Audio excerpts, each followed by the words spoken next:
ভারতের মাটিতে নিষিদ্ধ আওয়ামী লীগের রাজনৈতিক কার্যক্রম ও অফিস বন্ধের দাবি করেছে পররাষ্ট্র মন্ত্রণালয়। বাংলাদেশ বিরোধী সকল কার্যক্রম অবিলম্বে বন্ধ করতে পদক্ষেপ নেয়ার জন্য দেশটির সরকারের প্রতি আহ্বান জানিয়েছে ঢাকা। পররাষ্ট্র মন্ত্রণালয় এক বিবৃতিতে এসব জানিয়েছে।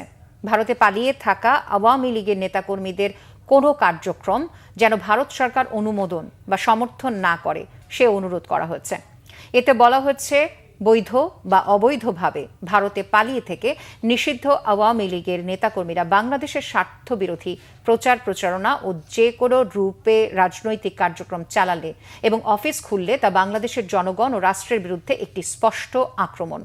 এতে বাংলাদেশ ও ভারতের মধ্যে গড়ে ওঠা সুসম্পর্ক ক্ষতিগ্রস্ত হওয়ার ঝুঁকি তৈরি করবে। বাংলাদেশে চলমান রাজনৈতিক কার্যক্রমে গুরুতর প্রভাব পড়বে বলে বিবৃতিতে উল্লেখ করা হয়েছে। এই কার্যক্রম অব্যাহত থাকলে দুদেশের সম্পর্ক উন্নত করার চলমান প্রচেষ্টাকে প্রভাবিত করতে পারে। গুরুতর মানবতা বিরোধী অপরাধের কারণে মামলার আসামি আওয়ামী লীগের একাধিক সিনিয়র নেতা ভারতীয় ভূখণ্ডে রয়েছে বলে বিবৃতিতে জানানো হয়েছে।